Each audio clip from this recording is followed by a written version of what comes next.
Hi friends, welcome to Sham Institute and welcome to Sham Institute Daily Current Affairs. September 1st, 2025లో ఉన్నటువంటి current affair చూద్దాం. ముందుగా ఈరోజు ఉన్నటువంటి current affairs headlines. Educate girls భారతదేశానికి చెందినటువంటి non governmental organisation NGO అయిన educate గర్ల్స్కి Magsaysay అవార్డుని ప్రకటించడం జరిగింది. దానికి సంబంధించిన విశేషాలు చూద్దామండి. అండ్ ఆగస్టు 31, 2025న 125వ మన్ కీ బాత్ నిర్వహించడం జరిగింది. దానికి సంబంధించిన విశేషాలు చూద్దాం. కేంద్ర విద్యుత్ శాఖ విడుదల చేసిన స్టేట్స్ ఎనర్జీ ఎఫిషియన్సీ ఇండెక్స్ 2024లో ఉన్నటువంటి విశేషాలు అంటే జాతీయ రాష్ట్రాల భారతదేశంలోని రాష్ట్రాల ఇంధన సమర్థత సూచి సంబంధించిన విశేషాలు అనమాట. అండ్ నెక్స్ట్ వచ్చేసి దేశంలో గిరిజన భాషల అనువాదానికి ఆదివాని ఒక యాప్ని త్వరలోనే ప్రారంభిస్తున్నట్లు కేంద్ర గిరిజన వ్యవహారాల శాఖ ప్రకటించింది. దానికి సంబంధించిన విశేషం చూద్దాం. South Asian football federation SAFF అండర్-17 మహిళల ఫుట్బాల్ ఛాంపియన్షిప్ 2025 నిర్వహించారు. ఎన్ని దేశాలు పాల్గొన్నవి, ఎవరు విజేతగా నిలిచారు, ఎవరు రన్నర్గా నిలిచారు చూద్దామండి. ఇప్పుడు 1 by 1 మన కరెంట్ అఫైర్స్ హెడ్లైన్లోకి వివరణలోకి వెళ్దాం. మొదటి అంశం వచ్చేసి మనకి ఇక్కడ ఎడ్యుకేట్ గర్ల్స్. మన ఇక్కడ ఇమేజ్లో కూడా చూడొచ్చు. ఎడ్యుకేట్ గర్ల్స్ అనే ఒక సంస్థ ఉందండి. మరి ఎడ్యుకేట్ గర్ల్స్ అనేది మన భారతదేశంలో ముంబై కేంద్రంగా ప్రారంభించబడ్డ సంస్థ. ముంబై అయితే యాక్చువల్గా ఇది ప్రపంచవ్యాప్తంగా కూడా గర్ల్స్ ఎడ్యుకేషన్ గురించి పాటుపడుతుంది. గతంలో శాన్ ఫ్రాన్సిస్కో కేంద్రంగా అమెరికాలోని శాన్ ఫ్రాన్సిస్కో కేంద్రం కూడా కార్యకలాపాలు నిర్వహించింది. 2007లో ఏర్పాటు చేశారు. ఈ యొక్క ఎన్జిఓగా ఒక నాన్ గవర్నమెంటల్ ఆర్గనైజేషన్గా ఏర్పాటు చేయడం జరిగింది. ఎడ్యుకేట్ గర్ల్స్ అనే ఒక సంస్థ అనమాట. ఎడ్యుకేట్ గర్ల్స్ దీనికి 2025 సంవత్సరానికి రామన్ మెగాసెస్ అవార్డు రావడం జరిగిందనమాట. మరి దేశంలో పర్టికులర్గా బాలికల విద్య గురించి కృషి చేస్తుంది ఈ సంస్థ. అంతేకాకుండా మరి పర్టికులర్గా రాజస్థాన్లో ఈ కార్యకలాపాలు ప్రారంభించింది. ముంబై కేంద్రంగా పనిచేస్తున్నప్పటికీ దేశవ్యాప్తంగా కూడా విస్తరిస్తూ ఉంది. ఈ క్రమంలోనే ఎడ్యుకేట్ గర్ల్స్ అనే సంస్థకి రామన్ మెగాసెస్ అవార్డుని ఇవ్వడం జరిగింది. Raman Magsaysay award. మరి రామన్ మెగాసెస్ అవార్డు అనేది మనం ఎలా దీన్ని ఒక సంబంధించిన ఒక ఇంపార్టెన్స్ ఇస్తామని చెప్పేసి అంటే ఇది ఆసియా ఖండంలోనే నోబెల్ బహుమతిగా ఆసియా ఖండపు నోబెల్ బహుమతులుగా పిలుస్తారండి. ఏషియాస్ ఒక highest award in the Asian continent and this award is called as a Asian Nobel prices అని కూడా పిలుస్తారనమాట. మళ్ళీ ఇలాంటి రామన్ మెగాసెస్ అవార్డులని ప్రతి సంవత్సరం కూడా ఇస్తారు. ఏ దేశం ఇస్తుంది రామన్ మెగాసెస్ అవార్డులు అంటే ఫిలిప్పైన్ దేశం ఇస్తుందండి. ఫిలిప్పైన్ దేశం ఇస్తుంది. ఫిలిప్పైన్ దేశం మాజీ అధ్యక్షుడే రామన్ మెగాసెస్ అనమాట. వీరు చేసేటువంటి కృషికి వీరి యొక్క సేవలకు గుర్తుగా వీరిపైనే రామన్ మెగాసెస్ అవార్డు ఇస్తుంది అనమాట. ఈసారి మరి ఒక సంస్థకి అండ్ 2 వ్యక్తులకి మొత్తం ఒక 3 అవార్డులను ప్రకటించడం జరిగింది. అందులో మన భారతదేశం చెందినటువంటి సంస్థ ఎడ్యుకేట్ గర్ల్స్. దీనికి ఒక గుర్తింపు ఉందండి. ఈ అవార్డు పొందినటువంటి తొలి భారతీయ సంస్థ the first Indian organisation got the Ramon Magsaysay award for 2025. That is the Educate Girls అనమాట. ఎడ్యుకేట్ గర్ల్స్ అనేది ఒక ఇంపార్టెంట్ అంశం అండి. మరి ఎవరు ప్రారంభించారు, హూ ఫౌండెడ్ దిస్ ఆర్గనైజేషన్ అంటే సఫీనా హుసేన్ అండి. ఎవరండి? సఫీనా హుసేన్.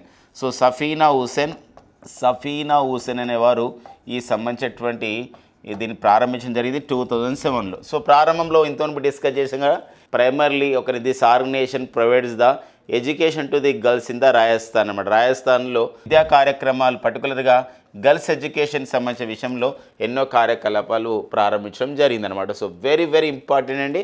మన కాంపిటేటివ్ ఎగ్జామ్లో ఓకేనా 2025 సంవత్సరంలో ఒక రామన్ మెగాసెస్ అవార్డు పొందిన భారతీయ సంస్థ ఏంది, ఎన్జిఓ పేరు ఏంటి అంటే అదేంటంటే ఎడ్యుకేట్ గర్ల్స్ ఎవరు ప్రారంభించారు ఇలాంటి నేపథ్యాన్ని చూసుకోవాలండి. నెక్స్ట్ వచ్చేసి మనకి మరి ఇది ఈ సంవత్సరం ఇచ్చినటువంటి అవార్డులు అనేది Raman Magsaysay 67వ Raman Magsaysay awards మనకి 1958 నుండి. రామన్ మెగాసెస్ అవార్డ్స్ని ఎప్పటి నుండి ఇస్తున్నారంటే ఫ్రమ్ ది 1958 ఆన్వర్డ్స్ నుండి ఈ రామన్ మెగాసెస్ అవార్డుని ఇస్తున్నారు. 67వ రామన్ మెగాసెస్ అవార్డుని మనకి ఇంతోనే చెప్పినట్టు ఎడ్యుకేట్ గర్ల్స్ అని చెప్పేసి ఒక సంస్థ అంటే గ్లోబల్గా ప్రపంచవ్యాప్తంగా కృషి చేస్తుంది, కానీ భారతదేశంలో ఎక్కువ చేస్తుంది అనమాట. అందుకే ఒక గర్ల్స్ ఎడ్యుకేషన్ విషయంలో మరింతగా కృషి చేస్తుంది.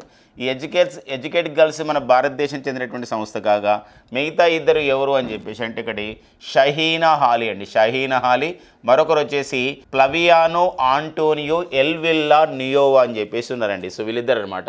ఎడ్యుకేట్ గర్ల్స్ అనే ఒక సంస్థ, అండ్ నెక్స్ట్ మరో ఇద్దరు వ్యక్తులు వచ్చేసి మనకి సో షహీనా హాలీ అంటే పర్యావరణ పరిరక్షణ, ఎన్విరాన్మెంటల్ కన్జర్వేషన్ గురించి పాటుపడుతున్న వారు. పర్టికులర్గా మెరైన్ కన్జర్వేషన్, మెరైన్ అంటే సముద్ర వాతావరణం గురించి కృషి చేస్తున్నటువంటి మాల్దీవుల దేశానికి చెందినటువంటి షహీనా హాలీ అండి. మనకి ఇక్కడ ఇమేజ్లో కూడా చూడొచ్చు. సో షహీనా హాలీకి అండి, షహీనా హాలీకి కూడా సో ఈ సంబంధించినటువంటి అవార్డు అనేది రావడం జరిగిందనమాట. అండ్ ఇంకొకరు వచ్చేసి ఎవరండి, ఫ్లావియానో ఆంటోనియో ఎల్విల్లా నియోవా. సో మరి ఇక్కడ ఫ్లావియానో ఆంటోనియో సో మనకి ఎల్ విల్లా నియో ఎవరంటే ఒక క్యాథలిక్ చర్చ్ ఫాదర్ అనమాట, ఒక క్యాథలిక్ సో సంబంధించిన మతస్థుడు. బట్ ఇతను ఏంటంటే ఎంతోమందికి కూడా సో మనకి తన యొక్క సంబంధించిన ప్రీచెస్ ద్వారా, తన ప్రసంగాల ద్వారా కానివ్వండి, అంతేకాకుండా ఎంతోమంది అభాగ్యులకు సహాయం చేయడం కానివ్వండి, సో మాదక ద్రవ్యాలు వినియోగించుకున్న తర్వాత, అడిక్షన్ అయిన తర్వాత వాళ్ళని మాదక ద్రవ్యాలని నిర్మూలన చేసే విషయంలో, మాదక ద్రవ్యాలు వాడి చాలా బలహీన స్థితికి వెళ్ళిన వారు, మానసిక అనారోగ్యానికి లోనైన వారిని సో మానసిక సంబంధించి ఒక బలవంతులుగా తయారు చేసే విషయంలో ఎంతగానో కృషి చేయడం జరిగింది.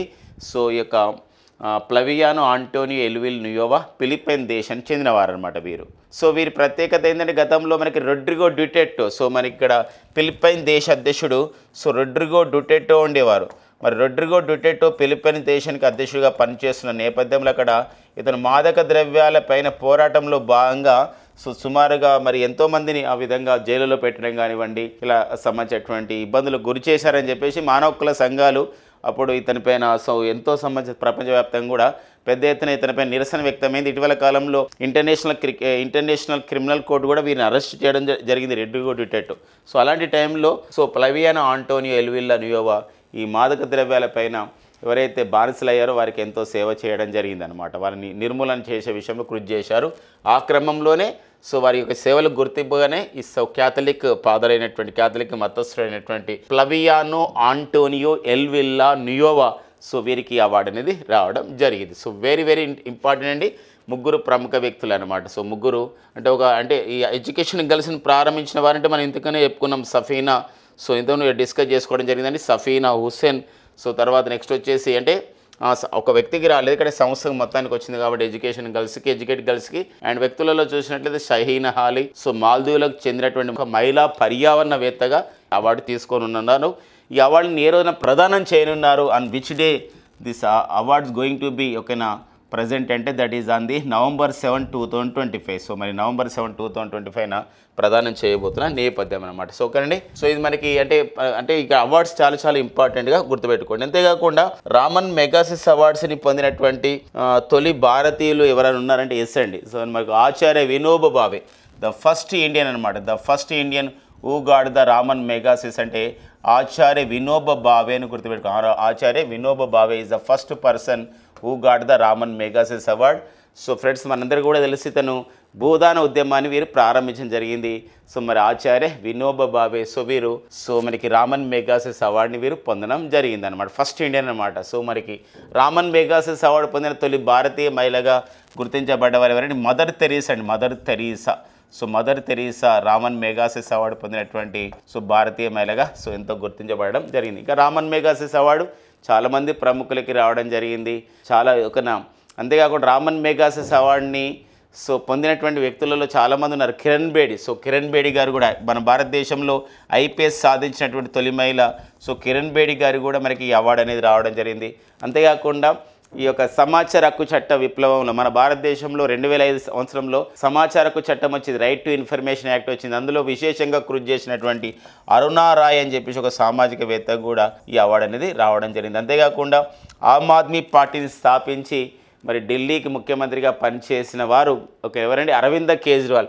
సో అరవింద కేజ్రీవాల్ గారు కూడా ఈ యొక్క అవార్డు అనేది ఈ అవార్డు అనేది రావడం జరిగిందనమాట. అంతేకాకుండా ఇంకా లడాక్ అభివృద్ధిలో విశేషమైన కృషి చేస్తూ students educational cultural movement of the Ladakh SECMOL అనే సంస్థను స్థాపించి లడాక్ అభివృద్ధిలో కృషి చేస్తున్నటువంటి ఒక సోనం వాంగ్చుక్ అండి, ఎవరండి సోనం వాంగ్చుక్ కూడా ఈ అవార్డు అనేది రావడం జరిగింది అనమాట. సోనం వాంగ్చుక్ 2018లో సోనం వాంగ్చుక్ కూడా ఈ అవార్డు అనేది, సోనం వాంగ్చుక్కి ఇతను లడ్డాక్ అండి, లడ్డాక్ చెందినటువంటి వారు, వీరు కూడా ఈ అవార్డు అనేది రావడం జరిగిందనమాట. ఇలా సో మనకి ఓకేనా అంటే రామన్ మెగాసెస్ అవార్డు గ్రహీతల్లో కొందరు ముఖ్యమైన వాళ్ళని మనం డిస్కస్ చేసుకోవడం జరిగిందనమాట. ఏ దేశం ఇస్తుంది, ఎప్పుడు ప్రదానం చేస్తుంది, ఒక ఇలాంటి నేపథ్యాన్ని మనం చూసుకోవాలండి. ఇది ఒక నెక్స్ట్ చూద్దాం. నెక్స్ట్ వచ్చేసి మనకు ఒక రిపోర్ట్ అండి, ఇది మనకి ఇది ఉమెన్ జస్టిస్ సంబంధించిన విషయం, మహిళలు ఈ న్యాయ వ్యవస్థలో ఎలా భాగమయ్యారు అనే విషయం పైన సో ఒక సంస్థ ఉందన్నమాట. ఆ సంస్థ పేరు centre for law and policy research అనే సంస్థ. Centre for law and policy research report అని చెప్పేసి అంటామండి. సో రీసెర్చ్ రిపోర్ట్ 2025 పేరుతో విడుదల చేయడం జరిగింది. దీని ప్రకారం ఏంటంటే ఉమెన్ జస్టిస్ అంటే మహిళ అంటే న్యాయ వ్యవస్థలో, ఈ జ్యుడిషియల్ సిస్టంలో న్యాయ వ్యవస్థలో మహిళలు ఎలా భాగమవుతున్నారు అనేది ఉమెన్ జస్టిస్ అనే పేరుతో ఒక నివేదిక ఇచ్చారనమాట. న్యాయ వ్యవస్థలో మహిళల యొక్క పాత్ర, the role of the women in the justice అని చెప్పేసి ఒక నివేదిక ఇచ్చారు. ఆ నివేదికలు చూసినట్లయితే ఒక రాష్ట్ర హైకోర్టు, మన భారతదేశంలో ప్రజెంట్ మనకి 25 హైకోర్ట్స్ ఉంటాయి. మన భారతదేశంలో అత్యధికంగా మహిళా న్యాయమూర్తులు ఉమెన్ జడ్జెస్ అనేది ఎక్కడ ఉన్నారంటే తెలంగాణ హైకోర్టులో ఉన్నారన్నమాట. తెలంగాణ హైకోర్టులో మొత్తం 30 మందిలో 10 మంది మహిళా జడ్జిలు ఉండడం ద్వారా ఇట్లా అత్యధికంగా ఒక రాష్ట్ర హైకోర్టులో అత్యధికంగా ఉమెన్ జడ్జెస్ ఉన్నది, మహిళా జడ్జిలు ఉన్నటువంటి రాష్ట్రం ఏదంటే తెలంగాణ. ఆంధ్రప్రదేశ్లో 30 మందిలో చూసినట్లయితే 5 మాత్రమే మహిళా జడ్జిలు ఉన్నారు. అదే మరి అలహాబాద్ హైకోర్టులో చూసుకోండి, ఉత్తరప్రదేశ్లోని అలహాబాద్ హైకోర్టులో సో మరి 79 మంది ఉంటారండి అక్కడ జడ్జీలు, అయితే అక్కడ 3 మాత్రమే మహిళల జడ్జీలు ఉన్నారు. మన భారతదేశంలో అన్ని రాష్ట్రాల హైకోర్టు కలుపుకుంటే 1100 జడ్జీలు ఉండాలి. కానీ ప్రజెంట్ ఎంతమంది ఉన్నారు, 773 ఉన్నారు. ఈ 773లో జస్ట్ 103 మంది మాత్రమే మహిళలు ఉన్నారండి, అంటే 14.42%. మన భారతదేశంలో ప్రస్తుతం ఉన్నటువంటి రాష్ట్రాల హైకోర్టుల్లో ఉన్నటువంటి జడ్జిల సంఖ్యతో కంపేర్ చేసుకున్నట్టయితే మహిళల శాతం అంటే 14.42% మాత్రమే ఉన్నారనే విషయం గమనించాడు. అంతేకాదండి, దాంతోపాటుగా మన భారత సుప్రీంకోర్టులో ప్రజెంట్ ఒక మహిళ మాత్రమే జడ్జిగా న్యాయమూర్తిగా పనిచేస్తున్నారు, వారే జస్టిస్ బివి నాగరత్న గారు. సో వీరు మనందరికీ తెలుసు 2027 ఆగస్టులో మన భారత సుప్రీంకోర్టుకి వీరు ప్రధాన న్యాయమూర్తి కాబోతున్నారు. మరి భారత సుప్రీంకోర్టులో ఇప్పటివరకు 51 మంది ప్రధాన న్యాయమూర్తులు పనిచేశారు. ఇప్పుడు 52వ సుప్రీంకోర్టుకి 52వ ప్రధాన న్యాయమూర్తి జస్టిస్ భూషణ్ రామకృష్ణ గవాయ్ బిఆర్ గవాయ్ ఉన్నారు. సో వీళ్ళ మొత్తం 52 మందిలో ఇంతవరకు కూడా ఒక మహిళ ప్రధాన న్యాయమూర్తికి రాలేదు అని చెప్పేసి ఆ రిపోర్ట్లో ఇవ్వడం జరిగిందనమాట. ఓకేనండి. సో మన భారత సుప్రీంకోర్టులో మరి 11 మంది మనకి మహిళలు న్యాయమూర్తులుగా పనిచేయడం జరిగింది. ప్రధాన న్యాయమూర్తి మాత్రం ఇంతవరకు అవకాశం రాలేదు. త్వరలోనే అవకాశం పొందబోతున్నారు ఎవరండి, జస్టిస్ బివి నాగరత్న 2027 ఆగస్టులో అనే విషయం గమనించండి. సో దీంతో పాటుగా మరికొంత సమాచారం కూడా ఇవ్వడం జరిగింది. మన భారత సుప్రీంకోర్టులో న్యాయమూర్తిగా పనిచేసినటువంటి తొలి మహిళ ఎవరంటే ఫాతిమా బీవి సాహెబ్ అనే విషయం గమనించండి. అలా కాకుండా సుప్రీంకోర్టుకి న్యాయమూర్తి కావాలంటే ఒక రాష్ట్ర హైకోర్టులో ప్రధాన న్యాయమూర్తిగా పనిచేయాల్సి ఉంటుంది. అలా కాకుండా లాయర్ నుండి, న్యాయవాది నుండి సుప్రీంకోర్టుకి న్యాయమూర్తి పదవి చేపట్టినటువంటి తొలి మహిళ ఎవరు అని చెప్పేసి అంటే ఆమె పేరు హిందూ మల్హోత్రా. సో వారిపైన కూడా ఈ రిపోర్ట్లో సమాచారం అనేది ఇవ్వడం జరిగింది. హిందూ మల్హోత్రా అండి. సో డైరెక్ట్గా ఆమె లాయర్ నుండి ఏమైందండి, కొన్ని సంవత్సరాలు సుప్రీంకోర్టులో లాయర్గా పనిచేసి అదే సుప్రీంకోర్టుకి న్యాయమూర్తి కావడం జరిగింది. వారి పేరు వచ్చేసి హిందూ మల్హోత్రా అండి. సో హిందూ మల్హోత్రా. సో ఈ నేపథ్యం చాలా ఇంపార్టెంట్. అంటే సుప్రీంకోర్టులో సో మహిళలు న్యాయమూర్తులు ఎవరయ్యారని చెప్పేసి మనకు చాలాసార్లు కాంపిటేటివ్ ఎగ్జామ్స్లలో కరెంట్ పాలిటీ సంబంధించిన విషయంలో కానివ్వండి, కరెంట్ అఫైర్స్లో కానివ్వండి వస్తున్న నేపథ్యం ఉంటుంది. మహిళల ప్రాధాన్యత బేస్ చేసుకొని, ఉమెన్ ప్రయారిటీని బేస్ చేసుకొని. ఇలాంటి క్రమంలో భారత సుప్రీంకోర్టుకి న్యాయమూర్తిగా పనిచేసిన తొలి మహిళ అంటే ఫాతిమా బీవి సాహెబ్, తర్వాత రూమాలాల్, తర్వాత సుజాత సింగ్, తర్వాత నెక్స్ట్ వచ్చేసి మనకి జ్ఞానసుధ మిశ్రా అండి. And justice Ranjan Prakash Desai, Bhanumathi, Indu Malhotra, Indira Banerjee and justice Hima Kohli, justice Bela M Trivedi, present పనిచేస్తున్న వారిలో జస్టిస్ బివి నాగరత్న. సో ఇలా వారి నేపథ్యాన్ని కూడా చూసుకోవాలండి. ఓకేనా. నెక్స్ట్ చూద్దాం. సో న్యాయం అని చెప్పేసి అన్నప్పుడు కొన్ని పాయింట్స్ మనం ఎక్స్ట్రా నేర్చుకుందాం ఎగ్జామ్కి ఉపయోగపడే విధంగా. ప్రజెంట్ మనకి కేంద్ర న్యాయశాఖ మంత్రి ఎవరు అని చెప్పేసి అంటే ఇక్కడ అర్జున్ రామ్ మేఘ్వాల్ అండి. సో అర్జున్ రామ్ మేఘ్వాల్ అనేవారు కేంద్ర న్యాయశాఖ మంత్రి ఉన్నారు. కానీ కేంద్ర న్యాయశాఖ కార్యదర్శిగా పనిచేసిన వాళ్ళు చాలా చాలా ఇంపార్టెంట్ పనిచేస్తున్నారు. మరి కేంద్ర న్యాయశాఖ కార్యదర్శిగా the president union law secretary అని చెప్పేసి అంటాం. కేంద్ర న్యాయశాఖ కార్యదర్శిగా ద ప్రెసిడెంట్ యూనియన్ లా సెక్రటరీగా. So very first time a woman appointed this post. ఒక ఉమెన్ ఈ పోస్ట్లోకి వచ్చింది. ఆమె పేరు వచ్చేసి ఏంటండి, అంజు రాఠీ రానండి. Anju Rathi Rana. So very very important Anju Rathi Rana. So very very important Anju Rathi Rana. భారత సుప్రీంకోర్టుకి భారత మన కేంద్ర ప్రభుత్వంలో కేంద్ర న్యాయశాఖ కార్యదర్శిగా పనిచేస్తున్నటువంటి తొలి మహిళగా సో అంజు రాఠీ రాణా ఎంతో గుర్తింపు పొందడం జరిగిన విషయం గమనించండి. అంతేకాకుండా ఇంకా 23వ జాతీయ న్యాయ కమిషన్ కూడా ఏర్పాటు చేశారు. మరి 23వ జాతీయ న్యాయ కమిషన్కి 23rd నేషనల్ లా కమిషన్కి చైర్మన్గా 23rd నేషనల్ లా కమిషన్ చైర్మన్గా 23వ జాతీయ న్యాయ కమిషన్కి చైర్మన్గా సో పనిచేస్తున్న వారు ఎవరు అని చెప్పేసి అంటారు. వారు వచ్చేసి జస్టిస్ దినేష్ మహేశ్వర్ అండి. సో దినేష్ మహేశ్వర్ అనే విషయం గమనించండి. జస్టిస్ దినేష్ మహేశ్వరి గారు సో మనకి ఇక్కడ ఓకేనా ఈ పదవిలో ఉండడం జరిగిందనమాట. ఇలాంటి నేపథ్యం కూడా ఓకే. నెక్స్ట్ చూద్దామండి. నెక్స్ట్ వచ్చేసి మనకి ఆదివాణి అనే ఒక యాప్ అనమాట. ఆదివాణి ఇది త్వరలోనే గూగుల్ ప్లే స్టోర్లోని రాబోతుంది. ఆదివాణి అనే యాప్. దీని యొక్క ఉద్దేశం చూద్దామండి. అంటే మన భారతదేశంలో గిరిజన భాషల అనువాదం అండి. సో మన భారతదేశంలో చూసినట్లయితే జనాభా లెక్కలు 15వ జనాభా లెక్కలు ఇండియన్ సెన్సస్ అయినటువంటి మనకు 2011 అందుబాటులో ఉన్నాయి. ఇంకా త్వరలోనే 16వ జనాభా లెక్కలు చేయబోతున్నారు నెక్స్ట్ ఇయర్. మరి జనాభా లెక్కలు 2011 ప్రకారం మన భారతదేశంలో ఉన్నటువంటి ట్రైబల్స్ గిరిజన జాతుల సంఖ్య వచ్చేసి 705 గిరిజన జాతులు ఉన్నాయండి. 705 గిరిజన జాతులు ఉన్నాయి. ఇందులో 75 గిరిజన జాతులు అనేది పీవీటీజీకి చెందినవి. పీవీటీజీ అంటే అర్థం ఏంటంటే ఇక్కడ పర్టికులర్లీ వల్నరబుల్ అంటే దుర్బలమైన అని అర్థం వస్తుందండి. చాలా కష్టతరమైన అర్థం. పర్టికులర్లీ వల్నరబుల్ ట్రైబల్ గ్రూప్స్ అని చెప్పేసి అంటాం. మన ట్రైబల్ గ్రూప్స్. సో మరి వీటిని పీవీటీజీ అని చెప్పేసి అంటాం. ఈ పర్టికులర్లీ వల్నరబుల్ ట్రైబల్ గ్రూప్స్లో అత్యంత దుర్బలమైనటువంటి ఒక ట్రైబల్ గ్రూప్స్కి సో మరి విద్య నెక్స్ట్ వచ్చేసి మనకి ఆరోగ్య సంబంధించినటువంటి సదుపాయాలు కల్పించే ఉద్దేశంతోనే పిఎం జన్మన్ యోజన కార్యక్రమాన్ని ప్రారంభించారు. ఈ పిఎం జన్మన్ అనే యోజన కార్యక్రమాన్ని నవంబర్ 15, 2023న ప్రారంభించడం జరిగిందండి.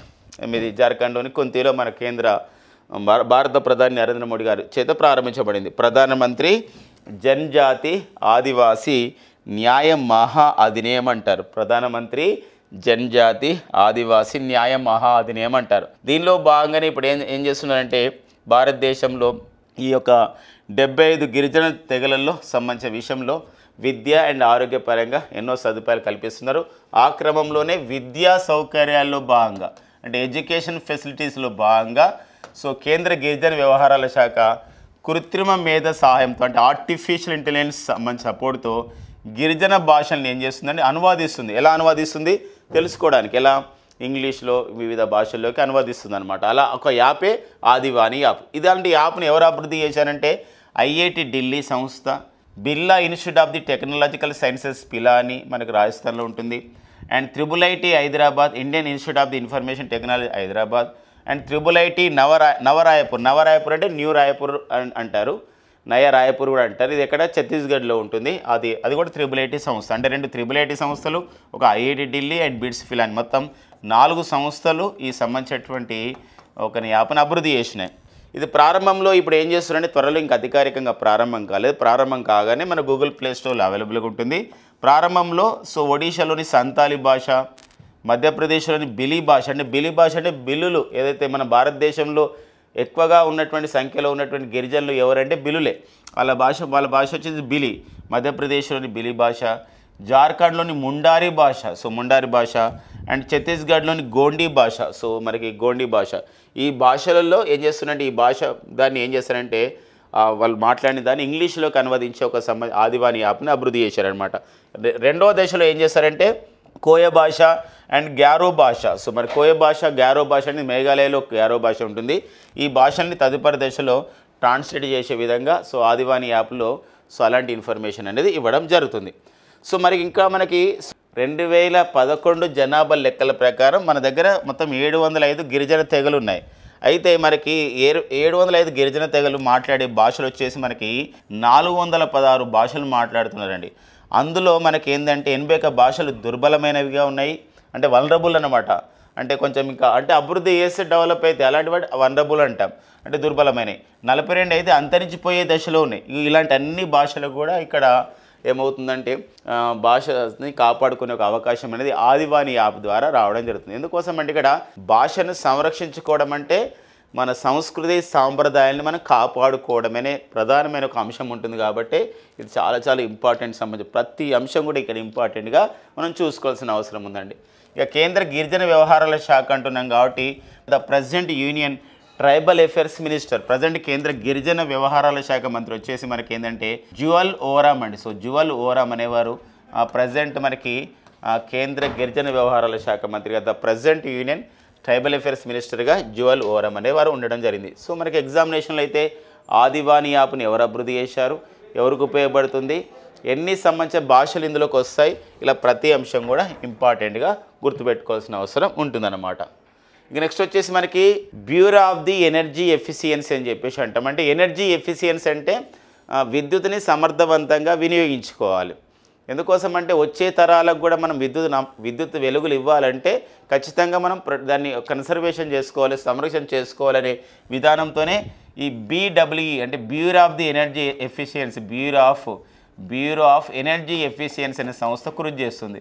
ఈ bureau of the energy efficiency అనే సంస్థ ఏ మంత్రిత్వ శాఖ పరిధిలో పనిచేస్తుందంటే ఇది మినిస్ట్రీ ఆఫ్ ది పవర్ అండి. So ministry of the power అంటే ఇక్కడ కేంద్ర విద్యుత్ శాఖ అన్నమాట. విద్యుత్ శాఖ సంబంధించినటువంటి పరిధిలో పనిచేస్తుంది. ప్రజెంట్ కేంద్ర విద్యుత్ శాఖ మంత్రి వచ్చేసేవారండి మనోహర్ లాల్ ఖట్టర్ అనమాట. అతనే కేంద్ర గృహ నిర్మాణ అండ్ పట్టణాభివృద్ధి శాఖ మంత్రి కూడా పనిచేస్తున్నారు. అయితే ఏంటంటే ఇక్కడ కాలుష్య రహిత విద్యుత్ ఉత్పత్తిపై ఒక నివేదిక ఇచ్చారు. ఎవరిచ్చారు? Bureau of the energy efficiency. అంటే కాలుష్య రహిత విద్యుత్ అంటే అర్థం ఏంటంటే ఇక్కడ ఒక కాలుష్య రహిత విద్యుత్ అంటే థర్మల్ విద్యుత్ అయితే రాదు. థర్మల్ విద్యుత్ మనం వాడుతున్నప్పుడు ఖచ్చితంగా బొగ్గు అవసరం ఉంటుంది. బొగ్గు ద్వారా మనకు కాలుష్యం అవుతుంది కాబట్టి థర్మల్ విద్యుత్ కాదు. సోలార్ ఎనర్జీ కానీ ఇవన్నీ కూడా క్లీన్ ఎనర్జీ కిందకి వస్తాయి. సోలార్ ఎనర్జీ కానివ్వండి, విండ్ అంటే పవన విద్యుత్ విండ్ ఎనర్జీ కానివ్వండి, హైడ్రో పవర్ అంటే ఇక్కడ ఏంటంటే మనకు జల విద్యుత్ శక్తి కానివ్వండి, ఇవన్నీ కూడా మనకి ఏంటంటే మనకి క్లీన్ ఎనర్జీ అంటాం. క్లీన్ ఎనర్జీ అని చెప్పేసి అంటామండి ఇక్కడ. సో మనకి క్లీన్ ఎనర్జీ అంటాం అనమాట. అంటే ఎకో ఫ్రెండ్లీ ఫ్యూయల్ అని చెప్పేసి అంటాం. ఇలాంటి క్లీన్ ఎనర్జీ ఉత్పత్తిలో మనకి సో ఒక నివేదిక అనమాట 6th states energy efficiency index అని చెప్పేసి అంటామండి. 6వ రాష్ట్రాలు లేకపోతే 6th స్టేట్స్ అనమాట. నేషనల్ లెవెల్లో స్టేట్స్ ఈ ఇంధనం అంటే ఎనర్జీ, సమర్థత అంటే ఎఫిషియన్సీ అని చెప్పేసి అంటాం. ఎఫిషియన్సీ ఇండెక్స్ 2025 పేరుతో ఒక నివేదికను విడుదల చేయడం జరిగింది. ఈ క్లీన్ ఎనర్జీ ఉత్పత్తులు మొత్తం మీద ఉత్పత్తులు అనమాట ప్రొడక్షన్ విషయంలో హిమాచల్ ప్రదేశ్ ముందంజలో ఉంది. అన్ని విభాగాలకు చూస్తే హిమాచల్ ప్రదేశ్ ముందంజలో ఉంది 2025లో. సో అలా కాకుండా మనకి ఇట్లా ఏంటంటే టాప్ పర్ఫార్మర్స్, అచీవర్స్, ఇలా మనకి కంటెండర్స్ అంటే పోటీ పడే వాళ్ళని రకరకాల కేటగిరీస్ ఇస్తారు. ఇందులో టాప్ పర్ఫార్మర్స్గా చూసినట్లయితే మహారాష్ట్ర, ఆంధ్రప్రదేశ్, అస్సాం, త్రిపుర రాష్ట్రాలు సో మొదటి 4 స్థానాల్లో ఉన్నాయండి టాప్ పర్ఫార్మర్స్లో. అందులో మొత్తం మనం ఇట్లా చూసినట్లయితే మనకి అన్ని కేటగిరీలో చూసినట్లయితే సోలార్, విండ్, హైడ్రో పవర్ ఇలా అన్ని కేటగిరీలో మనం చూసినట్లయితే ఇక్కడ సో ఆంధ్రప్రదేశ్ అనేది 16th ప్లేస్లో ఉందండి ఈ యొక్క క్లీన్ ఎనర్జీలో. అండ్ తెలంగాణ వచ్చేసి మనకి 17th ప్లేస్లో ఉంది. సో మనకి ఇక్కడ ఇంపార్టెంట్గా మనం చూసుకోవాలండి. మనకి ఇక్కడ top performers AP 2nd place ఉంది, మళ్ళీ ఏపీ 16th ప్లేస్ అనుకోకూడదు. ఇలా ఏంటంటే మొత్తం క్లీన్ ఎనర్జీ ఉత్పత్తిలో ఓన్లీ క్లీన్ ఎనర్జీ ఉత్పత్తిలో మనకి ఆంధ్రప్రదేశ్ 16th ప్లేస్లో ఉంది, తెలంగాణ 17th ప్లేస్లో ఉంది. ఓవరాల్గా అన్ని కేటగిరీలు తీసుకున్నట్లయితే సో టాప్ పర్ఫార్మర్గా ఇక్కడ ఉత్పత్తి చేసేయడం వల్ల కానీ వినియోగం అంటే కన్జంప్షన్ చేసుకునే విషయంలో అన్నిట్లను చూసినట్లయితే మహారాష్ట్ర 1st ప్లేస్, ఏపీ 2వ ప్లేస్, అస్సాం 3వ ప్లేస్, త్రిపుర 4వ స్థానంలో ఉండడం జరిగింది. ఎట్ ద సేమ్ టైం ఇంకొక విషయం ఏంటంటే PM కుసుమ్ అనే కార్యక్రమం ఉంది. అంటే ఈ PM కుసుమ్ అనే కార్యక్రమంలో భాగంగా ఏం చేస్తారంటే ఈ యొక్క సంబంధించినటువంటి మనకి ఏదైతే వ్యవసాయ దగ్గరలో ఉన్నటువంటి బోరు బావులు అంటాం కదండి, బోరు బావుల ద్వారా మనకి వాటర్ తోడుతాం, అంటే మోటార్ ద్వారా తోడుతాం. అలాంటి బావుల ద్వారా అలాంటి దానికి విద్యుత్ అవసరం. అలా కాకుండా ఈ సౌర విద్యుత్తుని వాడతారనమాట. అలాంటి దాన్ని మనం కుసుమ్ కార్యక్రమం కిందకి వస్తాం. అంటే మన బోరు బావి దగ్గర ఏం చేస్తారంటే ఒక సౌర పలకాన్ని అమర్చి సౌర విద్యుత్ ద్వారా మోటార్ బావి పనిచేసే విధంగా ఉంటుంది. అలాంటి కార్యక్రమం కేంద్ర ప్రభుత్వం తీసుకొచ్చింది. ఏమని? పిఎం కుసుమ్ అనే పేరుతో. మరి ఈ పిఎం కుసుమ్ అనే కార్యక్రమంలో బోరు బావుల దగ్గర సౌర పలకాలు అమర్చి అలాంటి విద్యుత్తును వాడుకునే రాష్ట్రాల జాబితాలో చూసినట్లయితే గుజరాత్ ఫస్ట్ ప్లేస్లో ఉంటే, మధ్యప్రదేశ్ 2వ స్థానం ఉంటే, మహారాష్ట్ర 3వ స్థానం ఉండగా తెలంగాణ 4వ స్థానంలో నిలవడం జరిగింది ఈ పిఎం కుసుమ్ కార్యక్రమంలో భాగంగా. పిఎం కుసుమ్ అంటే ఏంటంటే ఇక్కడ కిసాన్ ఊర్జా సురక్ష ఏవం ఉతహ మహా అభియాన్ అని చెప్పేసి అంటాం. పిఎం అంటే ప్రధానమంత్రి, పిఎం అంటే ప్రధానమంత్రి అర్థం వస్తుంది. కుసుమ్ అంటే ఒక కార్యక్రమం. అంటే కుసుమ్ అంటే ఇక్కడ కే అంటే కిసాన్ అంటే రైతు, కిసాన్, ఊర్జా అంటే సౌర విద్యుత్, ఊర్జా సురక్షితమైంది, సురక్ష ఒక ఏవం ఉతహ మహా అభియాన్ అని చెప్పేసి అంటాం. ఉతహ సో మహా అభియాన్ అని చెప్పేసి ఒక కార్యక్రమం అనమాట. సో ఈ కార్యక్రమం అమలులో మాత్రము సో గుజరాత్, మధ్యప్రదేశ్, మహారాష్ట్ర, తెలంగాణ సో మొదటి 4 స్థానాల్లో నిలవడం జరిగిందనమాట. సో ఆ నేపథ్యాన్ని గమనించండి. మరొక విషయం ఏంటంటే బీహార్ రాష్ట్రం. ఈ నివేదిక ప్రకారం చూసినట్లయితే బీహార్ చాలా వెనుకబడి ఉంది, చాలా బ్యాక్వర్డ్గా ఉందనుకుంటాం. కానీ ఈ రాష్ట్రంలో చూసినట్లయితే విద్యుత్ వాహనాల వినియోగం విషయంలో 2.84 లక్షల ఎలక్ట్రిక్ వెహికల్స్ యూజ్ చేస్తున్నారు ప్రజెంట్ అని చెప్పేసి ఒక నివేదిక విడుదల చేయడం జరిగిందనమాట. కాబట్టి ఆ నేపథ్యం కూడా ఇంపార్టెంటే అనే విషయం గమనించండి. ఇక నెక్స్ట్ వచ్చేసి మనకి సో ఎక్సర్సైజ్ యుద్ధ కౌశల్ 3.0 అండి. యుద్ధ కౌశల్ అంటే స్కిల్స్ని అభివృద్ధి చేసుకోవడం. ఇది మన భారత సైన్యం ప్రారంభిస్తుంది. ఇక్కడ అరుణాచల్ ప్రదేశ్ రాష్ట్రంలో ప్రారంభించింది సరిహద్దు దగ్గర. ఈ కమాంగ్ అనే రీజన్ ఉందండి. కమాంగ్ అనే రీజన్లో టు టెస్ట్ కంబాట్ రెడీనెస్ అంటే పోరాట పటిమని ఆ విధంగా తెలుసుకోవడానికి ఒక భారత సైన్యానికి చెందినటువంటి ఆస్ని ప్లాటూన్స్ ఉన్నాయి. అంటే ప్లాటూన్స్ అంటే group of the soldiers, group of the army, group of the military అనమాట. ఆస్ని అనే ఒక ప్లాటూన్స్ వాళ్ళు ఇందులో పాల్గొంటున్నారు. ఇది యుద్ధ కౌశల్ 3.0. ఎలా అడుగుతాడండి? అరుణాచల్ ప్రదేశ్ రాష్ట్రంలో సరిహద్దుల్లో కమాంగ్ రీజన్లో సో భారత సైన్యం చేపట్టినటువంటి ఎక్సర్సైజ్ యుద్ధ కౌశల్లో ఏ సంబంధించిన ప్లాటూన్స్ పాల్గొన్నాయి, ఏ రీజన్లో జరుగుతుంది, ఆ రీజన్లో జరిగినటువంటి ఆ విన్యాసాలకు ఏమని పేరు. అంటే ఇది వేరే దేశాలతో జరుగుతున్నటువంటి విన్యాసాలు కావు, ఇవి మన భారత సైన్యం నిర్వహిస్తున్నటువంటి విన్యాసాలు అన్నమాట. సో ఇక భారత సైన్యం ఇండియన్ ఆర్మీ మరి అంటే వెంటనే గుర్తుకొచ్చే జనవరి 15 సో నేషనల్ ఆర్మీ డేగా ఎవ్రీ ఇయర్ కూడా నేషనల్ ఆర్మీ డే జాతీయ సైనిక దినోత్సవం అనేది ఎప్పుడు నిర్వహించుకోవడం జరుగుతుందంటే జనవరి 15 మనం జాతీయ సైనిక దినోత్సవం అనేది జరుపుకుంటామని national army day. And next వచ్చేసి ప్రజెంట్ మన భారత ప్రధాన సైనికాధికారి the present chief of the Indian army staff వచ్చేసి ఎవరు తెలుసండి? వారే జనరల్ ఉపేంద్ర ద్వివేది అండి. సో జనరల్ ఉపేంద్ర ద్వివేది అనేవారు మన ప్రజెంట్ మన భారత ప్రధాన సైనికాధికారిగా పనిచేస్తున్నారు అన్నమాట. ఓకేనండి. సో అది గుర్తుపెట్టుకోండి. నెక్స్ట్ చూద్దామండి. నెక్స్ట్ వచ్చేసి మనకి 125వ మన్ కీ బాత్ విశేషాలు మనకి ఆగస్ట్ 31, 2025 నిర్వహించడం జరిగింది.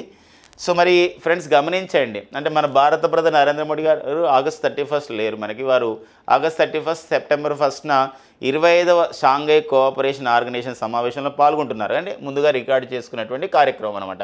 అయినప్పటికీ కూడా మనకి ఎగ్జామినేషన్లో ఇంపార్టెంటే.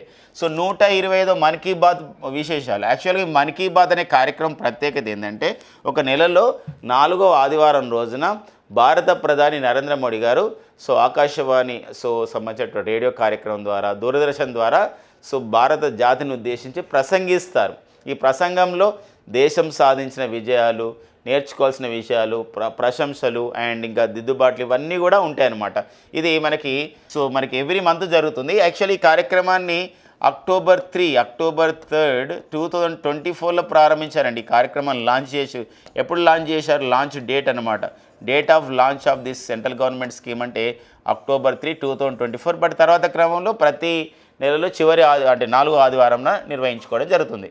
మరి ఈసారి 125వ మన్ కీ బాత్ విశేషాలు చాలా మాట్లాడారు. అందులో కొన్ని ఇంపార్టెంట్ మనం డిస్కస్ చేసుకుంటామండి. అందులో ఒకరు వచ్చేసి మనకి ఇక్కడ ఏంటంటే న్యాచురల్ కలామిటీస్ పైన మాట్లాడడం జరిగింది, అంటే ప్రకృతి వైపరీత్యాలు. సో ఈ ప్రకృతి వైపరీత్యాలను ఇటీవల కాలంలో ఉత్తరాఖండ్ రాష్ట్రంలో వచ్చాయి. అంటే మనకు క్లౌడ్ బరస్టింగ్ అని చెప్పేసి అంటాం. ఈ క్లౌడ్ బరస్టింగ్ వచ్చాయి, ఉత్తరాఖండ్లో వచ్చాయి, జమ్మూ కాశ్మీర్లో వచ్చాయి. చాలా రాష్ట్రాల్లో క్లౌడ్ బరస్టింగ్ వచ్చిన నేపథ్యం ఉంది. క్లౌడ్ బరస్ట్ అని చెప్పేసి అంటాం. క్లౌడ్ బరస్ట్ అని చెప్పేసి అంటే మన వివరణ కూడా చెప్పుకున్నాం. క్లౌడ్ బరస్ట్ అంటాం. అంటే మినీ క్లౌడ్ బరస్ట్ ఉంటుంది అండ్ క్లౌడ్ బరస్ట్ ఉంటుంది. మినీ క్లౌడ్ బరస్ట్ అంటే ఒక సంబంధించినటువంటి 5 సెంటీమీటర్ ఒక 2-3 గంటల్లో కొంత 10 కిలోమీటర్స్ రేడియస్లో ఒక 5 సెంటీమీటర్స్ సంబంధించినటువంటి వర్షపాతం నమోదైతే దాన్ని మనం మినీ క్లౌడ్ బస్ట్ అంటున్నాం.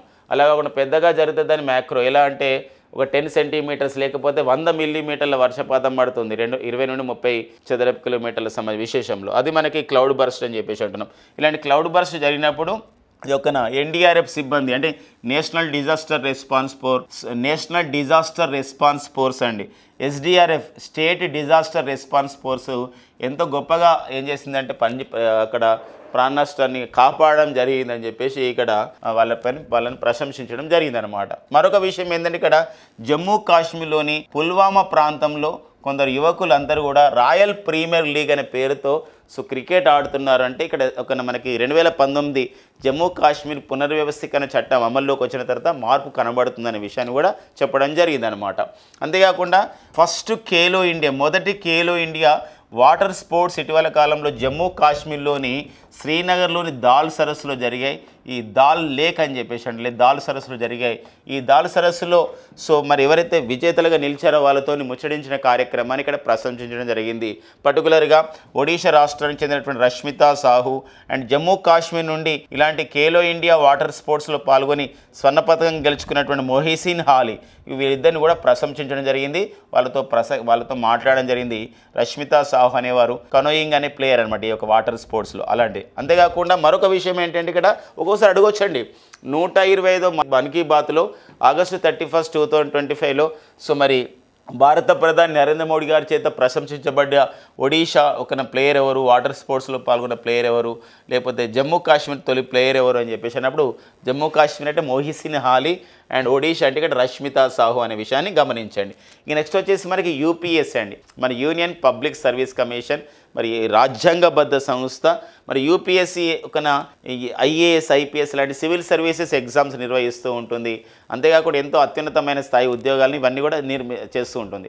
అయితే ఎంతోమంది విజేతలు మనకు తయారవుతుంటారు. ఇవంతా ఒకవైపు, మరొక వైపు 1-2 మార్కులతో కూడా జాబు కోల్పోయిన వాళ్ళు ఉంటారు, మెరిట్ లిస్ట్లో లేని వారు ఉంటారు. అలాంటి వాళ్ళందరినీ కూడా గుర్తించి అలాంటి యొక్క సేవల్ని ప్రైవేట్ రంగంలో కూడా వాడుకునే ఉద్దేశంతో ప్రతిభా సేతు అనే ఒక కార్యక్రమాన్ని నిర్వహిస్తున్నట్టు ప్రకటించడం జరిగిందనమాట. అంటే ఎవరైతే కొంచెం మెరిట్ లిస్ట్లో లేరో అలాంటి వాళ్ళకి ప్రతిభా సేతు యాప్లో వాళ్ళ యొక్క సంబంధించినటువంటి మెరిట్స్ అంతా పెట్టి ప్రైవేటు రంగంలో వాళ్ళని ప్రోత్సహిస్తారనమాట. ఎవరైతే ప్రైవేట్ సంస్థలు ఉంటాయో వాళ్ళ యొక్క సంబంధించిన సేవలు పొందే విధంగా చేస్తారనమాట. తద్వారా ఏమైతే ఇక్కడ అలాంటి సంబంధించినటువంటి సివిల్ సర్వీసెస్ లాంటి సంబంధించినటువంటి ఏవైతే అత్యున్నత ప్రతిభావంతులు ప్రైవేట్ రంగం కూడా పనిచేసే ఒక అవకాశం అనేది రాబోతుంది అనమాట. ఇది ప్రతిభా సేతు అనే ఒక కార్యక్రమం ద్వారా చేస్తున్నామని చెప్పేసి భారత ప్రధాని నరేంద్ర మోడీ గారు చెప్పడం జరిగింది. అలాంటి నేపథ్యం అనమాట. యూనియన్ పబ్లిక్ సర్వీస్ కమిషన్లో త్రుటిలో అవకాశం కోల్పోయిన వారు, మెరిట్ లిస్ట్లో రాని వాళ్ళకు ఇలాంటి ఒక అవకాశాన్ని ఇస్తున్న నేపథ్యం అనమాట. ఓకేనండి. సో ఇలాంటి విషయాలు మొత్తం కూడా 125వ మన్ కీ బాత్ సంబంధించిన విశేషాలు సంబంధించిన వాటిని ఏవైతే ప్రసంగించారో ప్రసంగంలో ముఖ్యమైన అంశాలుగా మనం చెప్పొచ్చు. ఎక్కడ జరిగింది ఏంటనేది ఇంపార్టెంట్ ఉంటుందండి. ఇక నెక్స్ట్ వచ్చేసి ప్రాజెక్ట్ మత్స్యశక్తి. ఈ ప్రాజెక్టు మత్స్యశక్తి అని చెప్పేసి అంటే ఇక్కడ మత్స్య అంటే ఫిషెస్ అండి, మత్స్య అంటే ఫిషర్ మ్యాన్, ఇక్కడ సంబంధించినటువంటి చేపల ఉత్పత్తిని పెంపొందించుకోవాలనే ప్రధానమైన ఉద్దేశం అనమాట. తిరువనంతపురంలో ministry of the fisheries, animal husbandry, dairying and ministry of the minority affairs ఈ 2 శాఖలు సంయుక్తంగా పిఎం వికాస్ అనే కార్యక్రమం ద్వారా చేపల వేట పైన, చేపల పెంపకం పైన నైపుణ్యాలు చేసే కార్యక్రమాన్ని ప్రారంభించడం జరిగింది. విఎం వికాస్ అంటే ఏంటండి, విరాసత్ కా సంవర్ధన్ స్కీమ్ అని చెప్పేసి అంటామండి. విరాసత్ కా సంవర్ధన్ స్కీమ్ అని చెప్పేసి అంటాం. ఇది మనకు ఐకార్ సంస్థ దీన్ని ప్రారంభించడం జరిగింది. ఐకార్ అంటే ఏంటంటే ఐకార్ అని చెప్పేసి అంటాం, Indian council for agriculture research అని చెప్పేసి అంటామండి. Indian council for the agriculture research అని చెప్పేసి అంటాం ఈ సంస్థ. అండ్ నెక్స్ట్ వచ్చేసి సిఎంఎఫ్ఆర్ఐ అంటే central marine fisheries research institute అంటాం. ఈ రెండు సంస్థలు సంయుక్తంగా ఇలాంటి సంబంధించిన ఒక నిరుద్యోగులకి లేకపోతే ఉపాధి లేని వాళ్ళకి స్కిల్ డెవలప్మెంట్ చేసే కార్యక్రమాన్ని తిరువనంతపురంలో ప్రారంభించడం జరిగింది, ఒక పైలట్ ప్రాజెక్ట్గా. ప్రాజెక్ట్ పేరేంటి, సో ఎక్కడ ప్రారంభించారు, ఏ శాఖలు దాన్ని ఉద్దేశించాయి, ఇలాంటి నేపథ్యం చూసుకోండి. ఇక నెక్స్ట్ వచ్చేసి టైమ్ 100 ఏఐ లిస్ట్. ఏఐ అంటే ఏంటంటే ఆర్టిఫిషియల్ ఇంటెలిజెన్స్ అని చెప్పేసి అంటాం. అంటే ఇక్కడ కృత్రిమ మేధస్సు ఒక సంబంధించిన విషయంలో ఆర్టిఫిషియల్ ఇంటెలిజెన్స్ అని చెప్పేసి అంటామండి. కృత్రిమ మేధస్సుని తమ యొక్క కంపెనీలలో ఉపయోగిస్తూ సో అభివృద్ధికి కారణమయ్యే వ్యక్తులు అనమాట ఎలా ప్రభావితం చేస్తున్నారు, అంటే కృత్రిమ మేధస్సును తమ సంస్థల ద్వారా ఎలా ప్రభావితం చేస్తున్నారు అని చెప్పేసి ఈ టైమ్ మ్యాగజైన్, అంటే ఇక్కడ మరి న్యూయార్క్ కేంద్రంగా పనిచేసే ఒక ప్రపంచంలో పేరుగాంచిన magazine time magazine 100 AI list 2025 అనే పేరుతో వరల్డ్స్ మోస్ట్ ఇన్ఫ్లుయెన్షియల్ పీపుల్ అనే జాబితా ఇవ్వడం జరిగింది. ప్రపంచంలో అత్యంత శక్తివంతమైన సో మనకి ఇక్కడ జాబితా అనమాట, వ్యక్తుల జాబితా. ఇందులో మనకి ఏఐని యూజ్ చేస్తున్నటువంటి కంపెనీల జాబితా. అందులో చూసినట్లయితే ఓపెన్ ఏఐ అనే సంస్థ chief executive officer Sam Altman ఇందులో జాబితాలో చోటు లభించారు. మరి ఓపెన్ ఏఐ అనే సంస్థ ఇప్పుడు ఈరోజు చాట్ జీపీటీని సృష్టించి ఒక ఏఐలో ఒక విప్లవం తీసుకురావడం జరిగిందనమాట. అలా ఈ నేపథ్యంలో అమెరికా దేశానికి చెందినటువంటి అమెరికాలోని న్యూజెర్సీ కేంద్రంగా పనిచేస్తున్నటువంటి కాగ్నిజెంట్ అనే సంస్థకు సీఈఓగా పనిచేస్తున్న భారతీయుడు రవికుమార్ సింగ్ శెట్టి కూడా ఈసారి జాబితాలో చోటు లభించడం జరిగిందనమాట. వెరీ వెరీ ఇంపార్టెంట్ అండి. సో మరి ఇలా అడుగుతాడు, ఫస్ట్ టైం ఈ లిస్ట్ వచ్చింది కాబట్టి Time 100 AI list most influential పీపుల్లో జాబితాలో చోటు సంపాదించిన కాగ్నిజెంట్కి సీఈఓగా పనిచేసిన భారతీయుడు ఎవరన్నప్పుడు రవికుమార్ సింగ్ శెట్టి అనే విషయం గమనించండి. వార్తలు వ్యక్తులుగా నివేదికలుగా ఇంపార్టెంట్ ఉంటుందండి. సో శాప్ అంటాం, సౌత్ ఏషియన్ ఫుట్బాల్ ఫెడరేషన్ అంటాం. అండర్ 17 ఉమెన్ ఛాంపియన్షిప్ 2025 నిర్వహించారు. సో ఇది భూటాన్లో నిర్వహించారు. భారత్, బంగ్లాదేశ్, భూటాన్, నేపాల్, సో 4 దేశాలు ఇందులో పాల్గొంటే సో ఫైనల్ మ్యాచ్ జరిగిందండి. నేనే విన్నర్గా భారత్ అండ్ రన్నర్గా బంగ్లాదేశ్ రావడం జరిగిందనమాట. ఇది మనకి సో ఒక అంతర్జాతీయ టోర్నమెంట్గా, క్రికెట్ టోర్నమెంట్గా క్రీడల్లో మనం చూసుకోవాలి. విన్నర్ ఎవరు, రన్నర్ ఎవరు, సో ఎక్కడ నిర్వహించారు, ఎన్ని టీంలు పాల్గొన్నాయి, అండర్ 17 టీం అనమాట. ఓకే ఫ్రెండ్స్, ఇక నెక్స్ట్ చూసినట్లయితే మన Shyam institute DNA daily news analysis bullets అండి for the useful for the all competitive exams అనమాట ఈ కరెంట్ అఫైర్స్. సో దేశంలోనే తొలిసారిగా ఏ రాష్ట్రంలో పాఠశాలల్లో అంతరిక్ష విద్యా గ్రంథాలయం ఏర్పాటైంది, అంటే స్పేస్ ఎడ్యుకేషన్ లైబ్రరీ అంటాం. ఏంటంటే మన భారతదేశం మరి 1969లో ఇస్రో ఏర్పడడానికన్నా ముందు మనకి Thumba equatorial rocket launching station Thiruvananthapuram ఏర్పాటు చేసిన కానించి అని సో చంద్రయాన్ 3 వరకు అండ్ ఇటీవల నైసర్ అనే ప్రయోగం వరకు అన్ని విశేషాలను ఇందులో పొందుపరచడం జరిగిందనమాట. ఎందుకు విద్యార్థులకి ఆ విధంగా మన దేశం యొక్క అంతరిక్ష జ్ఞానం వాళ్ళకి తెలియాలి, మన అంతరిక్ష శాస్త్రవేత్తలు చేసినటువంటి కృషి తెలియాలనే విషయంతో ఫస్ట్ ఏ స్టేట్ స్టార్ట్ చేశారనేది త్రిపురలో స్టార్ట్ చేశారు. దేశంలో మొట్టమొదటి ట్యాంపర్డ్ సో గ్లాస్ ప్లాంట్ అంటాం. ఈ గ్లాస్ ప్లాంట్ ఏంటి, ట్యాంపర్డ్ గ్లాస్ అంటే ఏదో మనం ఎప్పుడో వాడినట్టు అనిపిస్తుంది కదా. ఎస్ అండి, మన సెల్ ఫోన్లలో మనం వాడుతుంటాం కదా, ఈ పైన మన స్క్రీన్ కవర్ చేస్తూ ఈ ట్యాంపర్డ్ గ్లాస్ అని చెప్పేసి మనం వాడతాం. అలాంటి ట్యాంపర్డ్ గ్లాసెస్ అన్నీ కూడా మనం ఎక్కువగా విదేశాల నుండి, చైనా లాంటి దేశాల నుండి దిగుమతి చేసుకుంటున్నాం. అలా కాకుండా దేశంలో ఫస్ట్ టైం ట్యాంపర్డ్ గ్లాస్ ప్లాంట్ని నోయిడాలో ప్రారంభించారు. ఇది ఏ సంస్థ ఏర్పాటు చేసిందంటే ఆప్టిమస్ ఇన్ఫ్రాకమ్ అనే సంస్థ ఏర్పాటు చేయడం జరిగింది. Very very important. ఎక్కడ ఏర్పాటు చేశారు, ఎవరు ఏర్పాటు చేశారు, ఇంపార్టెంట్. డిజిటల్ లెర్నింగ్పై విద్యార్థులకు అవగాహన కల్పించేందుకు ఏ రాష్ట్రంలో ఏ బుక్ ఆన్ ది డిజిటల్ లెర్నింగ్ని 6 నుండి 9వ తరగతి విద్యార్థులకు అందజేస్తుంది. సో ఇది ఒక మంచి నిర్ణయం అన్నమాట. ఎందుకోసమంటే డిజిటల్ అక్షరాస్యతను మనం పెంపొందించాలి, ఈ డిజిటల్ విప్లవంలో భాగం కావాలి. ఈమెయిల్ ఎలా తీసుకోవాలి, లేకపోతే గూగుల్ ఎలా వాడాలి, లేదా ప్లే స్టోర్ ఏంటి, లేకపోతే ఏది మనకి ఎలా మన విద్యకి ఎలా ఉపయోగపడుతుంది, మన ఎడ్యుకేషన్కి, అలా మొత్తం కూడా ఒక సంబంధించినటువంటి కంప్యూటర్ అక్షరాస్యతగా చెప్పొచ్చు అనమాట. అలాంటి డిజిటల్ లెర్నింగ్ పైన ఒక పుస్తకాన్ని ప్రింట్ చేసి 6th క్లాస్ నుంచి 9th క్లాస్ విద్యార్థులకు అందజేస్తున్న రాష్ట్రం వచ్చేసేదండి తెలంగాణ రాష్ట్రం. 216 గంటల పాటు భరతనాట్యం చేసి రికార్డు పొందిన కర్ణాటక నృత్య కళాకారిణి, అంటే కర్ణాటక రాష్ట్రానికి చెందినటువంటి ఒక క్లాసికల్ డ్యాన్సర్ 216 గంటల పాటు భరతనాట్యం చేశారు. అంటే కంటిన్యూస్గా ఉండదు, మధ్యలో 3 అవర్స్కి ఒకసారి మనకి బ్రేక్ అనేది ఉంటుంది. సో అలా చేయడం జరిగింది. సో ఇది రికార్డ్ అనమాట. ఎవరండి వారు? వి దీక్ష ఈజ్ ద వెరీ ఇంపార్టెంట్ అండి మనకి ఒక ఇండియన్ హెరిటేజ్ కల్చర్ విషయంలో భారతీయ సంస్కృతి సాంప్రదాయాల్లో భాగంగా సో ఇది మనకి క్లాసికల్ డ్యాన్సెస్లో భరతనాట్యం అనేది ఒక ఇంపార్టెంట్గా ఉంటుంది కాబట్టి అది నేర్చుకోండి. అది వి దీక్షని గుర్తుపెట్టుకోండి. ఇక నెక్స్ట్ వచ్చేసి మనకి టుడే ఒక ఇంపార్టెన్స్ ఉందండి. 1956 సంవత్సరం సెప్టెంబర్ 1న సో ముంబై కేంద్రంగా ఏర్పాటు చేయబడ్డ సంస్థ ఈరోజు సో మరి ప్రపంచంలోనే ఒక అగ్రగామిగా ఉన్నటువంటి ఒక ఇన్సూరెన్స్ సంస్థ, బీమా సంస్థ ఎల్ఐసి. సో ఎల్ఐసి వ్యవస్థాపక దినోత్సవం, life insurance corporation of India వ్యవస్థాపక దినోత్సవం ఎప్పుడు నిర్వహిస్తారంటే ప్రతి సంవత్సరం కూడా సెప్టెంబర్ 1న నిర్వహించుకోవడం జరుగుతుందన్నమాట. ఓకేనండి. Sham's DNA daily news analysis, current affairs, bullets points. So friends, ఇవ్వండి మనకి September 1st, 2025 ఉన్న daily current affairs. So thank you friends and all the best.